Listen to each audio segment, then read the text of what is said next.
जो यूट्यूब पर जुड़ रहे हैं ना, चैनल को सब्सक्राइब कर लो और शेयर कर लो। गुरुजी राधे राधे जी। गुरुजी के चरणों में कोटि कोटि प्रणाम।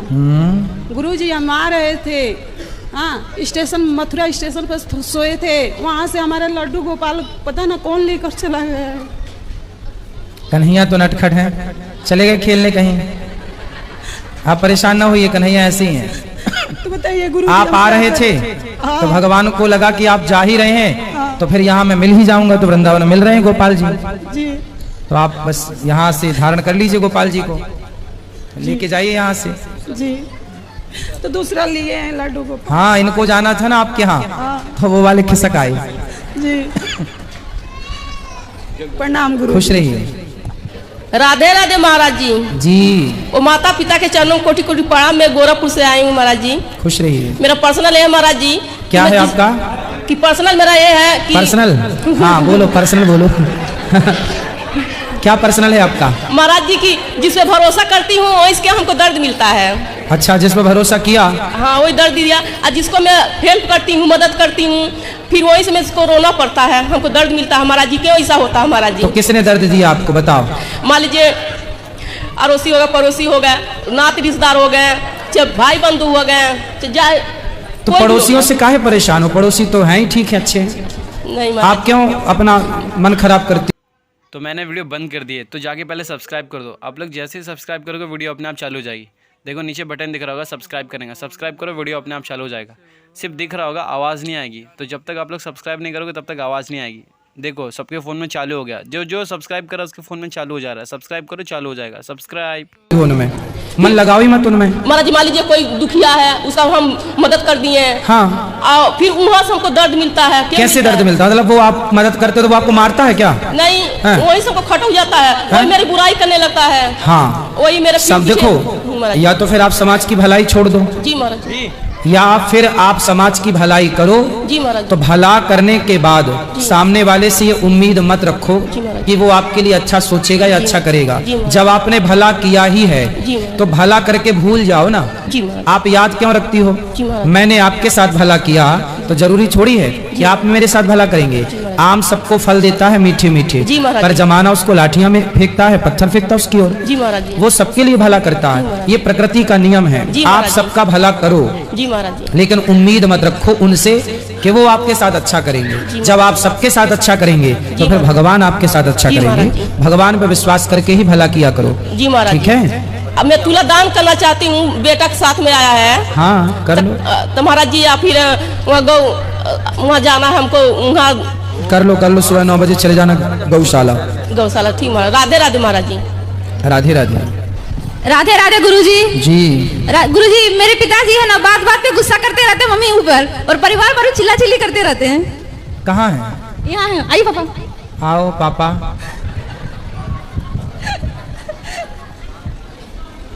पापा आएंगे, मम्मी से लड़ेंगे, किच किच करेंगे। प्रणाम गुरुजी। कैसे हैं? ठीक है। पापा नहीं पिताजी बोला करो बहन। क्या बोलेंगे? नहीं पिताजी भी बोलेंगे, लेकिन मुंह में बैठा हुआ बचपन से ना, तो मुंह से निकल जाता है। मुंह में क्या बैठ गया? बचपन से पापा पापा बोल, मम्मी लोग सिखाई तो पिताजी बोलने में प्रॉब्लम होता है। बात करो। कैसे हैं आप? ठीक है गुरुजी। काहे लड़ते हैं पत्नी से? ये उम्र लड़ने की है कि प्यार करने की है? आप तो प्रेम से रह लो। क्यों लड़ते हैं? अच्छा बताओ। पत्नी लड़ती है क्या आप लड़ते हो? छोटी छोटी बात के लिए लड़ते रहती है। कौन वो पत्नी? हाँ। क्या बात के लिए लड़ती? जैसे कौन सी बात? अच्छा वो लड़ती हैं तो आप मत लड़, आप चुप रह लिया करो। आप भी फिर बोलने लग जाते हैं। अरे सुनिए 2 मिनट बात कर लीजिए।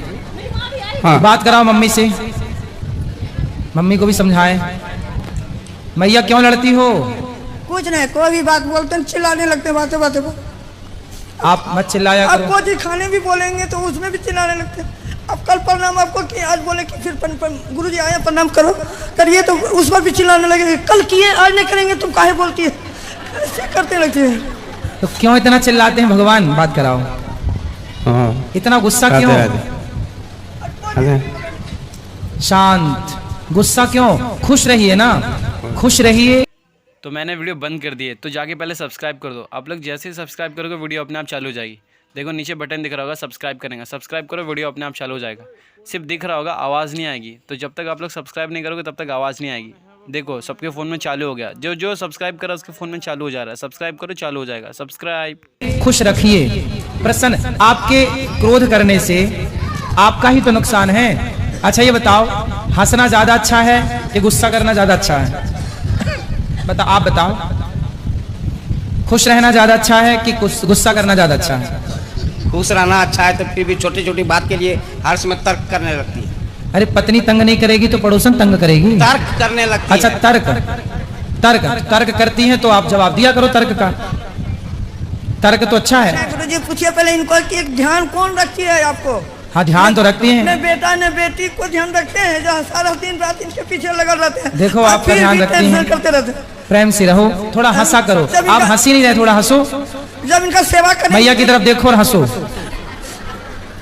इनका सेवा जब करेंगे, ध्यान रखेंगे तो नहीं बोलेंगे कि खा लीजिए, सही है, सही यही है। कर लीजिए। दिन भर हमने मेरे पर गर्दन चिल्लाने लगते हैं, नहीं खाएंगे तो बोले कि नहीं अच्छा आप खाएंगे। बोल दीजिए कि अब हम नहीं गुस्सा करेंगे। बोल दीजिए एक बार प्यार से मुस्कुरा के, पत्नी की तरफ देख के। अच्छा गुस्सा नहीं बोलिए हम नहीं करेंगे गुस्सा। कहो अच्छा एक बार बोलिए तो। अब गुस्सा नहीं करेंगे। हाँ ठीक है, ऐसे ही हंसते रहिए। आप हंसते हुए कितने अच्छे लगते हैं और गुस्सा करते हुए बिल्कुल अच्छे नहीं लगते। थोड़ा हंसा करिए, मुस्कुराए। जीवन है, हंस लो, मुस्कुरा लो। क्या गुस्सा ही क्यों करना, हर बात पे क्यों गुस्सा करना? जिन घड़ियों में हंस सकते हैं उन घड़ियों में रोए क्यों गुस्सा करें? हंस लो, जिंदगी तो जा ही रही है, तो हंसते हंसते जाए, रोते रोते क्यों जाए? वो मैया बेचारी रो रही हैं, अच्छा व्यवहार करो। अब सारी जिंदगी तो पता नहीं कैसी रही, बुढ़ापे में खुश रखो और खुश रहो, ठीक है? राधे राधे गुरुजी। जी हेलो गुरुजी, राधे राधे। मैया राधे राधे। मेरा बहुत दिल करता था आपको मिलने के लिए। अब मत रोइए, अब तो मिल गए। बहुत दिल करता था आपको मिलने के लिए। अब तो मिल गए। मेरी माँ, मिले हो तुम हमको बड़े नसीबों से। मेरे से इतनी खुशी हो रही है ना, अंदर से सहन नहीं हो रही। अच्छा चलो, अच्छा रो लो पहले थोड़ा सा। मेरे बच्चे साथ आए हैं, मेरे को मजाक कर रहे थे। चलो सबसे पहले आपको गुरुजी से मिलाने लेकर जाए। बताओ मैं आपकी क्या सेवा करूं? गुरुजी ये बात है कि मैं ये नहीं कहती कि मैं बहुत भक्ति करती हूँ, पर करती हूँ। मेरे अंदर ना एक प्रकाश है कि जो भी बात होने वाली होती है मेरे को पहले पता चल देती है। हाँ होता है ऐसा मैया, आपके पास है, ये अच्छा है। तो मैं जब किसी को बताती हूँ वो यकीन नहीं करता बात का। मेरे को बताओ, मैं यकीन करूंगा। आपकी बात है सिर्फ मैं समझ सकता हूँ और कोई नहीं। मैं सुबह उठ के बताती हूँ कि मैंने ये देखा, फिर आज वही क्या होता देखा है। आपने? अच्छा बताओ, मेरे से बताओ क्या देखा आपने? जैसे कोई भी बात घर में होने वाली होती है ना, मेरे को पहले ही पता चल जाती है। अच्छा है। हाँ जी, तो वो भगवान के भी सपने में दर्शन तो होते ही रहते हैं। अच्छा तो मेरे आपको ये कहने दीजिए, बात सच्ची है कि जो मैं देखती हूँ वो सही है। हाँ। अच्छा बहू क्या सोच रही होगी पता चल जाता आपको?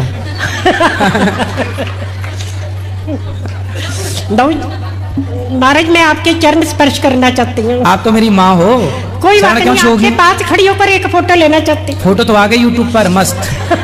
नहीं महाराज, मैं आपके पास खड़ी हूँ। अभी अंदर बैठेंगे ना मेरी माँ, तो आप खड़ी हो जाना पास में, फोटो ले लेना। और कुछ बोलना है मैया को? नहीं बस नहीं। राधे राधे गुरुजी। जी मैं आपको हमेशा टीवी पे देखती हूँ और आपके चेहरे पे एक हल्की हल्की मुस्कुराहट रहती है। वैसे हम चाहते हैं कि हमारे चेहरे पे ये दुनिया में रहते हुए ऐसी हल्की हल्की मुस्कुराहट हमेशा हमेशा कायम रहे।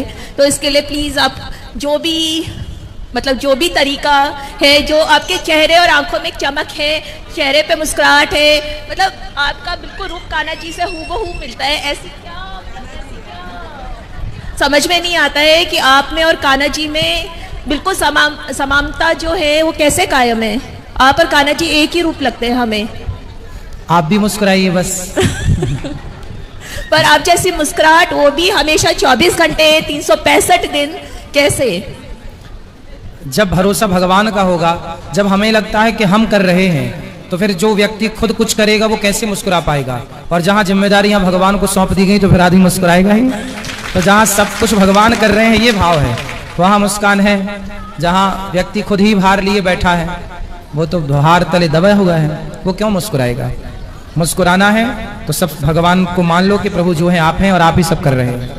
धन्यवाद गुरुजी, धन्यवाद। ये मुस्कुराहट इस बात की गवाह है कि प्रभु के चरणों में समर्पण किस तरह होना चाहिए। समर्पण का प्रतीक है ये।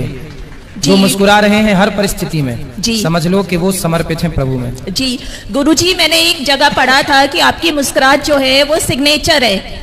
जो तो मैंने वीडियो बंद कर दी है, तो जाके पहले सब्सक्राइब कर दो। आप लोग जैसे ही सब्सक्राइब करोगे वीडियो अपने आप चालू हो जाएगी। देखो नीचे बटन दिख रहा होगा, सब्सक्राइब करेंगे, सब्सक्राइब करो, वीडियो अपने आप चालू हो जाएगा। सिर्फ दिख रहा होगा, आवाज़ नहीं आएगी। तो जब तक आप लोग सब्सक्राइब नहीं करोगे तब तक आवाज़ नहीं आएगी। देखो सबके फ़ोन में चालू हो गया, जो सब्सक्राइब करा उसके फ़ोन में चालू हो जा रहा है। सब्सक्राइब करो, चालू हो जाएगा। सब्सक्राइब। भगवान जी के जैसे भगवत गीता में कहीं पे भी कान्हा जी के सिग्नेचर नहीं है, फिर भी विश्वास है, भगवत गीता पे विश्वास है। ऐसी आपके चेहरे पे अगर मुस्कुराहट हमेशा रहती है तो वो सिग्नेचर है कान्हा जी के, तो उसको हमेशा कायम रखना है। आप सब भी अपनी अपनी मुस्कान कायम रखो। राधे राधे गुरुजी। जी मैं वृंदावन में रहती हूँ, वृंदावन से आई हूँ। हाँ। लेकिन ये मेरे लिए बहुत सौभाग्य की बात है कि आज पहली बार मुझे आपके दर्शन करने का अवसर मिला है। ये बहुत बड़े सौभाग्य की बात है मेरे लिए, और मैं चाहती हूँ कि आप भी मुझे आशीष दें, आशीर्वाद दें, मेरे आगे कोई विपत्ति या कोई बाधा ऐसी ना आए। तो मैं आपसे ये पूछना चाहूँगी गुरुजी कि मेरा क्वेश्चन ये है कि कर्म प्रधान है या व्यक्ति का भाग्य प्रधान है? कर्म से ही भाग्य बनता है। बहुत से कहते हैं कि भाग्य में ये लिखा है, भाग्य में ये नहीं लिखा है। और वो बहुत से देखो, वो तसल्ली है एक प्रकार की, वो ठीक भी है। पर कर्म प्रधान विश्व करी राखा, जो जस करहि सो तस फल चाखा। कर्म प्रधान, कर्म क्या है? जो आज आपने किया अच्छा या बुरा, वही अच्छा बुरा कल के लिए आपको भाग्य बन के मिलेगा। आज का किया हुआ, जैसे आपने आज एग्जाम दिया तो 15 दिन बाद आपका रिजल्ट आया। हाँ। किसी के 100 नंबर आए तो किसी के 50 आए। हाँ। तो जो कर्म किया था उस कर्म के अकॉर्डिंग ही तो भाग्य तैयार हुआ, मेंस नंबर तैयार हुए। हाँ। तो मैं बड़ी कंफ्यूज रहती हूँ कि भाग्य बन के आता है कि कर्म के हिसाब कर्म से भाग, एग्जाम देंगे उसके हिसाब से नंबर डिसाइड होगा। और एक बात आइए, हाँ? जैसे कि आज कल हो गया मान लो, तो मैंने ये भी देखा है कि बहुत से जो गलत काम करते हैं वो भी विजयी हो रहे हैं, और बहुत से जो सही काम करते जा रहे हैं उन्हें निरंतर मतलब तकलीफ उठानी पड़ रही है। ऐसा क्यों होता है? सही काम करना अच्छा है, पर सही काम को भी प्लानिंग से करना चाहिए। भगवान श्री कृष्ण तो सही के साथ थे ना, पांडवों के साथ। हाँ, पांडवों के साथ। लेकिन सही के साथ होते हुए भी भगवान कृष्ण को प्लानिंग करना पड़ा कि नहीं? हाँ, उनको ही परेशानी, डट के काम करना पड़ा कि नहीं? मैं सही के साथ हूँ पर मैं करूंगा कुछ नहीं, ऐसे नहीं चलता। सही के साथ तो हो पर कर्म तो करना पड़ेगा। अच्छा। भगवान कृष्ण ने अर्जुन के लिए दिन को रात कर दिया था। जब जयद्रथ को मारना था तो सूर्यास्त, बादल ऐसे आ गए, कैसा लगा, सूर्यास्त हो गया, फिर बादल हटाए, जयद्रथ मरा। तो भगवान को भी सब कुछ करना पड़ा। अगर मान लो सही राह पर चल रहे हैं, हाँ। और सही राह पर चलते चलते अगर कोई ऐसा काम आ जाता है, भगवान ने भी कहा है कि मैंने मतलब हनुमान जी ने भी कहा है कि मैंने उसको ही मारा है जिसने मुझे मारा है। जिन्होंने मुझे मारा ते मैं मारे। हाँ, जिन्होंने मुझे मारा है मैंने उसको मारा है। अगर सही राह पर चलते चलते किसी ऐसे को मारना पड़ जाए तो वो कोई हमारा पाप तो नहीं है ना? किसको मारना है बताओ? मारना नहीं है, मतलब एग्जाम्पल टाइप में पूछना चाह रही हूँ। अब कोई पड़ोसी है? नहीं, कोई अड़ोसी पड़ोस की नहीं है। कोई व्यक्ति है? अब जैसे हम जा रहे हैं रास्ते में चींटियां मर जाती हैं, मतलब कोई हमारे साथ गलत कर रहा है, तो अगर उसके साथ हमने थोड़ा सा भी गलत कर दिया तो हमारा पाप थोड़ा ही है ना। ना, अधर्मी के साथ अधर्म करना ही धर्म है, अधर्मी के साथ धर्म काहे को करेंगे? इसलिए दुर्योधन को भगवान ने अधर्म से ही तो मारा था। भीम भैया ने गुरु द्रोणाचार्य को अधर्म से ही तो मारा था। धृष्टद्युम्न ने अधर्म से क्यों मारा? क्योंकि इन लोगों ने अधर्म किया था। अगर कोई गलत कर रहा है और हम सही चलते जा रहे हैं, गलत करने वाले के साथ गलत करना ही धर्म है, उसके साथ क्यों अच्छा करेंगे? तुमने कौन सा अच्छा किया? अच्छों के साथ अच्छा कीजिए और कोशिश कीजिए कि हम सबके साथ अच्छा करें। हम लोग क्या है, हम भारतीय लोग ये मानसिकता रखते हैं कि भगवान करेंगे, उसका फल भगवान तो देते ही हैं। लेकिन आप, दुर्योधन ने गलती की, द्रौपदी का अपमान किया भरी सभा में, तो भगवान ने कहा कि तुमने अधर्म किया है, तो भीम भैया ने उसकी जंघा पर गदा मारा, जबकि युद्ध का नियम था कि जांघों पर गदा का प्रहार नहीं होता। दाऊ भैया ने बोला कि आपने गलत किया है भीम, तो भगवान ने रोका दाऊ जी को कि इसने जब बोला था द्रौपदी से कि द्रौपदी आजा, मेरी जांघों पर आकर बैठ जा, तो क्या ये धर्म था? भरी सभा में इसने कपड़े उतारे, क्या वो धर्म था? अब इसके लिए क्यों धर्म देखा जाए? इसे तो बस मारो, यही धर्म है। इसे तो बस मारो, दुर्योधन जैसों को मार देना ही धर्म है। एक अंतिम प्रश्न और है गुरुजी, जैसे अगर एक माँ है, उसके बेटे हैं, समान उसका भाव होना चाहिए, लेकिन अगर किसी एक के साथ भेदभाव करती है तो उसका ये समान, मतलब उसका करना ये सही है या नहीं है? अक्सर माँ बाप भेद करते ही हैं। 2 बच्चे हैं, 3 बच्चे हैं, तो उनका पता नहीं प्रकृति है क्या है, सब तो नहीं पर कुछ परसेंट ऐसे हैं, सब तो नहीं, कुछ कि किसी एक बच्चे से उनका ज्यादा, जो ज्यादा पैसा कमाता होगा या फिर जो ज़्यादा गरीब होगा, मतलब कुछ भी नहीं करता होगा, उनमें से किसी एक से माँ का अटैचमेंट, खासकर माँ बाप का अटैचमेंट उनसे ज़्यादा होता है जो ज़्यादा कमाते हैं। अच्छा। तो माँ बाप ठीक भी हैं, वो अपना भी बाद का देखते हैं कि भाई मेरी बुढ़ापे में कौन सेवा कर सकता है, जिसके पास वही तो करेगा, कल को दवाई की जरूरत पड़ी तो कौन कराएगा, तो वो भी अपना। आप लोग को हमारी वीडियो अच्छी लगी तो लाइक कर देना और सब्सक्राइब करके ही जाना यार, और ऐसी वीडियो देखने के लिए सब्सक्राइब कर दो ताकि कोई भी नई ऐसी वीडियो आए तो सबसे पहले आपके पास आए। तो सब्सक्राइब।